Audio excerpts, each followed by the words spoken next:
Hey guys, it is super early. Let's see what I can find for us today.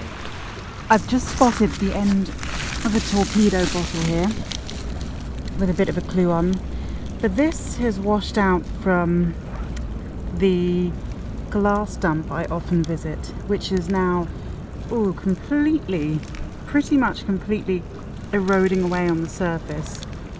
So I'm just going to go and check that out and see if there's anything to be found under there.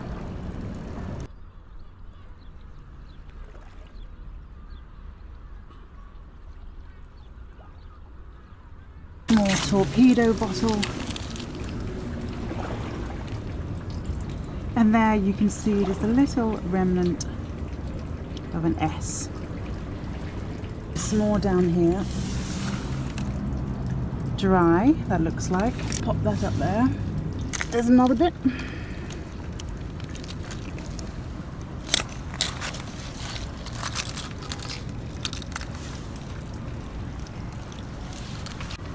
Now, as I was picking up some of these older pieces of glass, just to show you some of the air bubbles and so on, I spotted something I haven't seen in ages. Okay, here we go. There it is.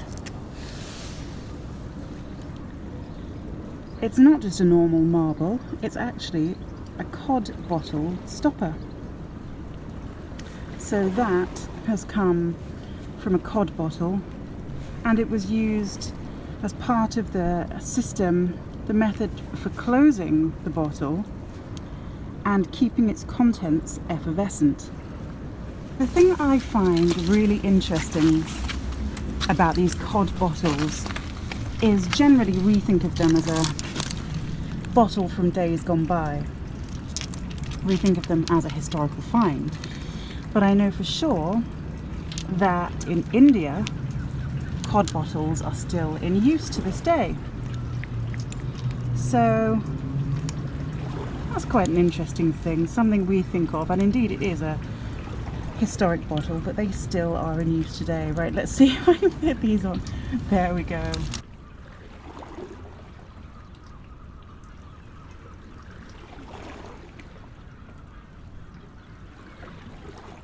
Big chunk of stoneware, Bristol glaze, 1800s, early 1900s.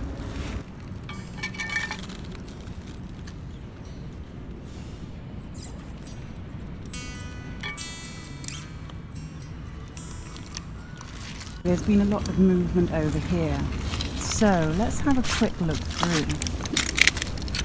More stoneware. More stoneware, huge chunk of handle there. Big strap handle from a large vessel. Another bit of stoneware. It's our old buddy Joseph Bourne again. There you go, giving you some idea of just how big a company they were. And I love this little star stamp there. It reminds me of some of the stamps on clay tobacco pipes. I'll leave that there for someone else.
You know that one's coming home with me, don't you?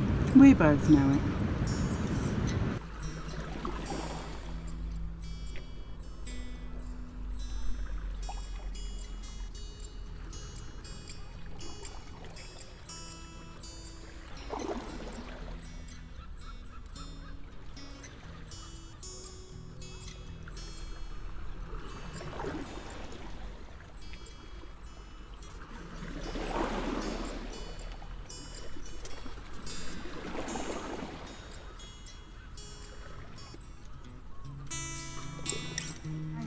chunk of transferware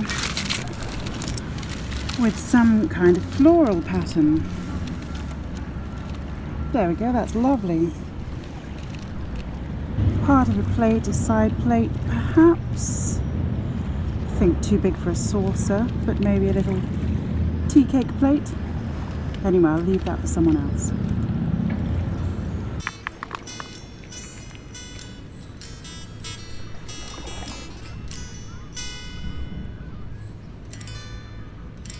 How's this for being British? The issue we have today is, believe it or not, the sun.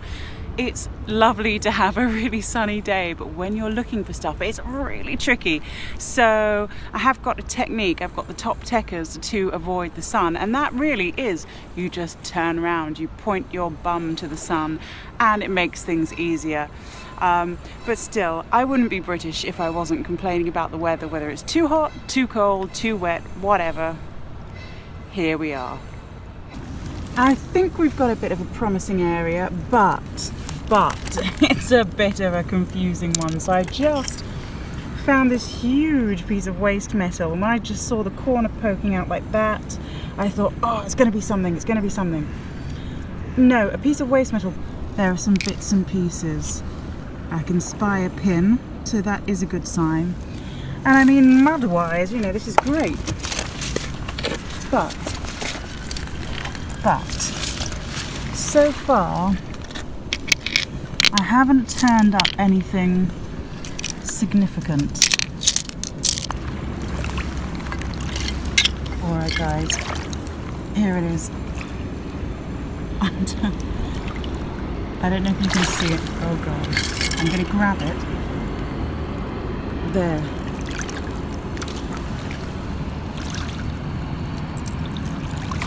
Little cloth seal there.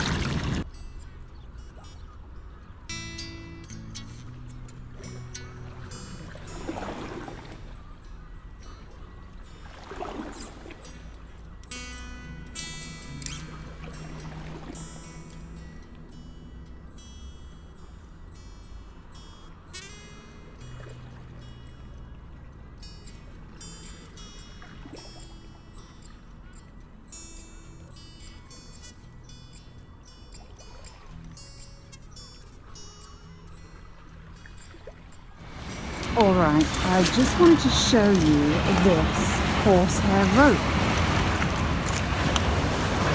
that is eroding out.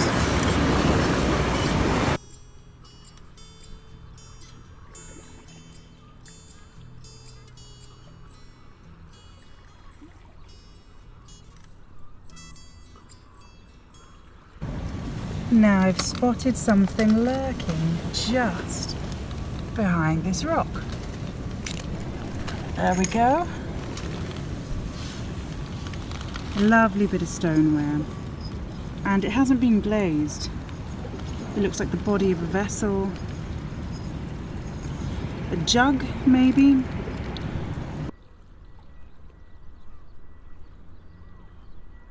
So that's lovely. And I love to see these marks on the inside here, see how the vessel was made.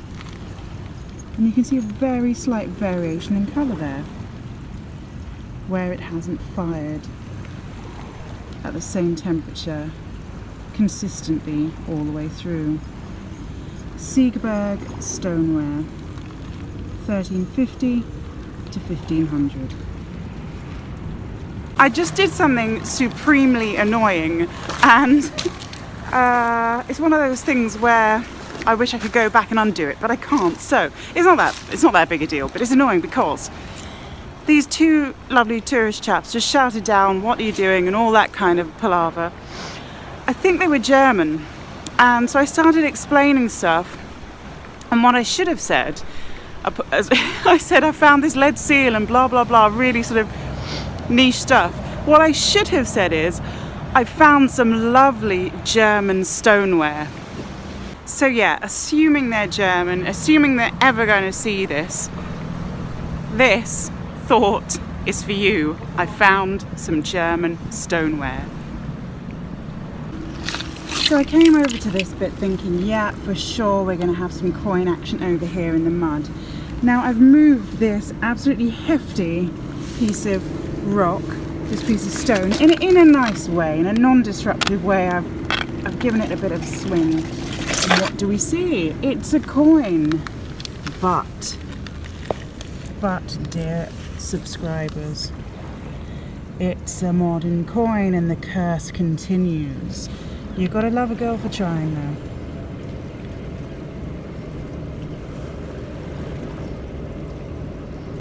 Oh my goodness me, it is a muddy one today, folks. I'm going to be going back on the train looking like a weirdo. Okay, what have we found down here? You know it, I know it. There. English Delftware. Nice bit of Delftware. I'll leave it for someone else because my collection is amassing now. That's a really sweet thing, and look at that, you can see the brush strokes. Beautiful, but here, leave it for someone else. Now, what are the chances of this? I know, serendipity on the Thames always happens. So Alessio, who I'm doing this bone video with, he told me he has one of those because I have one of those. Now we've come full circle. I've found another one of those. It's a maker's mark in a pan tile. That's what it is, probably Dutch. I love these, so it's coming home with me. That's wonderful. So now Alessio needs to find another one. So I've got my hood up now looking like a baddie because that's also good for the sun. Now I just met this guy called Joe, so hello Joe in the Mudlarks, and we had a nice little chat. He said to, I said, have you found anything? Oh yeah, a few bits. And then he pulled out these extraordinary little finds, which really smashing. He pulled out, I think it was like a 17th century button, a little beady button thing that didn't really look like a functional button. It looked like decoration. And he got a little lead toy, which he was really happy about, but really cool stuff. So yeah, so I just showed him that little seal that I found, the cloth seal, and he's like, oh yeah, I found some bits, and then shows me these really great things. So really pleased for him, they were lovely, and I'm going to put his details up on the screen, so go and have a look at his Instagram page.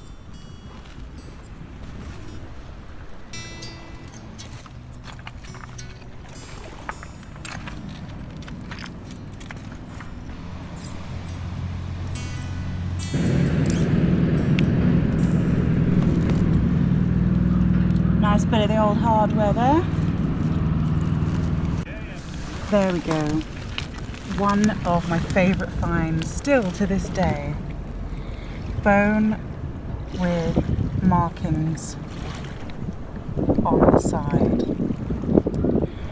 And now I've had my bones with this kind of markings on looked at by some very eminent professors who deal with bone stuff, and I think I posed the wrong question to them. I was asking them if these are bone tools. Actually, what I should have said is, do you think these have been used for tallying, marking? Basically they said, my bones that I've collected like this just look like they're portioning marks in butchery. I don't think they are. I think they're for counting. So I think I need to go back to them and just say, look, do you think these are for counting, etc. Anyway, in the new series I've got coming up, there is a bone related episode, so look out for that. It will be coming soon.